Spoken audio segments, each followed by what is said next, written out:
দরুদ পাঠ করলে আল্লাহ পাক রব্বুল আলামিন আপনার সমস্ত বিপদ আপদ মুক্ত করে দেবেন। দরুদ পাঠের ফজিলত নিয়ে আজকের এই ভিডিওতে আলোচনা করবে ইনশাআল্লাহ। একজন ব্যক্তি ঋণে জর্জরিত, আগামীকালকে তার ঋণ পরিশোধ করতে হবে। 500 দিরহাম তিনি ঋণী।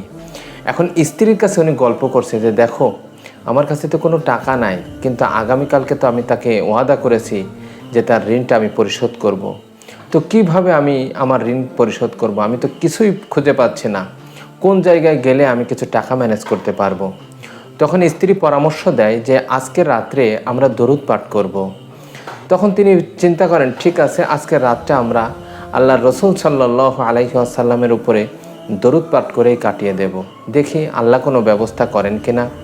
তো স্বামী এবং স্ত্রী দুজনা বিশ্বনবী সাল্লাল্লাহু আলাইহি ওয়াসাল্লামের উপরে দরুদ পাঠ করতে লাগলেন। আল্লাহুম্মা সাল্লি আলা মুহাম্মদ ওয়া আলা আলি মুহাম্মদ কামা সাল্লাইতা আলা ইব্রাহিম ওয়া আলা আলি ইব্রাহিম ইন্নাকা হামিদুম মাজিদ।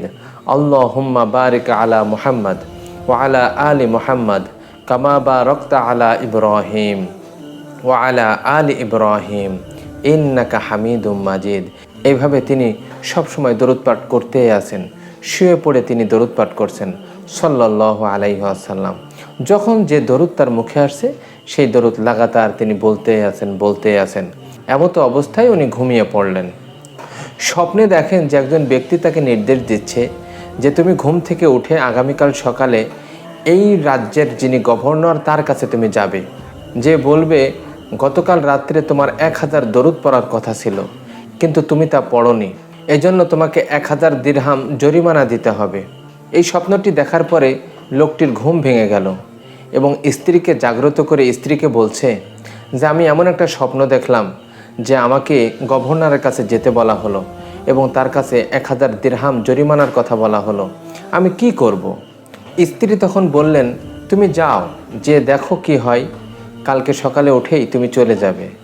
সকালবেলা লোকটি গভর্নরের কাছে চলে গেলেন। যাওয়ার পরে গেটে দাঁড়িয়ে তার যে সমস্ত সিকিউরিটি ছিল তাদেরকে বলছে যে আমাকে একটু ঢোকার ব্যবস্থা করে দাও, আমি গভর্নরের সাথে কথা বলবো। তো সিকিউরিটি গার্ড যারা ছিলেন তারা জিজ্ঞাসা করছেন, আমরা কি পরিচয় দেব আপনার ব্যাপারে যে অমক এসছে? বলছে আমার তো পরিচয় দেওয়ার মতো কেউ নাই, তো আমার নামটা যে বলো যে অমক একজন ব্যক্তি এসছে আপনার সাথে দেখা করার জন্য। গভর্নরের কাছে যে যখন বলে যে আবদুল্লাহ নামের একজন ব্যক্তি এসছে, এটা শোনা মাত্রই তিনি তাকে বলে যে তাকে গার্ড অফ অনার দিয়ে নিয়ে এসো, তিনি খুবই সম্মানিত ব্যক্তি, তাকে নিয়ে এসো। লোকটা তো হতভাগ যে কি ব্যাপার, কি হলো এটা, আমি একজন সাধারণ ব্যক্তি, আমাকে এরকম সুন্দর করে নিয়ে যাওয়া হচ্ছে। তখন গভর্নরের সাথে যখন দেখা করলেন, দেখা করে উনি বলছে যে আমি তো আজকে রাত্রে স্বপ্নে দেখলাম আপনি গত রাত্রে দরুদ পাঠ করেন নাই, এজন্য আমাকে বলা হলো 1000 দিরহাম জরিমানা করতে। তখন গভর্নর বলে, আমিও তো স্বপ্নে দেখেছি, আমি আপনার জন্য দেখেন 1000 দিরহাম রেখে দিয়েছি। তখন তিনি তো অবাক হলেন, আমার কাছে বলা হলো, আবার গভর্নরকেও বলা হলো। ঠিক এই মুহূর্তে আবার খবর আসলো যে যে ব্যক্তি পাওনাদার তিনি আবার বিচারকের কাছে বিচার দিয়েছে। বিচারক তখন ওই ব্যক্তিকে ডাকলেন, ডেকে বলেন যে আমি স্বপ্নে দেখেছি, আমাকে বলা হলো যে আপনাকে 500 দিরহাম দিতে। তখন তিনি 500 দিরহাম দিলেন। এই বিষয়টা যিনি পাওনাদার তিনি তো শুনে অবাক যে তাকে স্বপ্নে দেখে বলা হচ্ছে যে তার কাছে যাও 1000 দিরহাম দিবে, সে আবার স্বপ্নে দেখে বলছে যে ঠিক আছে, আমাকে বলে দেওয়া হয়েছে আমি আপনাকে 1000 দিরহাম দিচ্ছি। কাজীর কাছে বিচার দিলাম, কাজীও বলছে যে আমাকে বলা হয়েছে যে 500 দিরহাম দিতে, আমি তো পাবো 500 দিরহাম। এত বড় একজন মহৎ ব্যক্তি যে কিনা রসুলকে ভালোবাসার কারণে আল্লাহ পাক রব্বুল আলামিন তার এত মর্যাদা শান মান দিচ্ছেন, এত ধন সম্পদ দিচ্ছেন, আমিও আমার 500 দিরহাম ছাড় দিয়ে দিলাম, তার কাছে আর আমার কোনো টাকা পয়সা, তার কাছে আমার কোনো আর পাওনা থাকলো না। দেখুন, তিনি তিনি তিনি ঋণী ছিলেন 500 দিরহাম, কিন্তু বিশ্বনবী সাল্লাল্লাহু আলাইহি ওয়াসাল্লামের উপরে বেশি বেশি দরুদ পড়ার কারণে আল্লাহ তাআলা তাকে 3 গুণ বেশি উপহার দিলেন।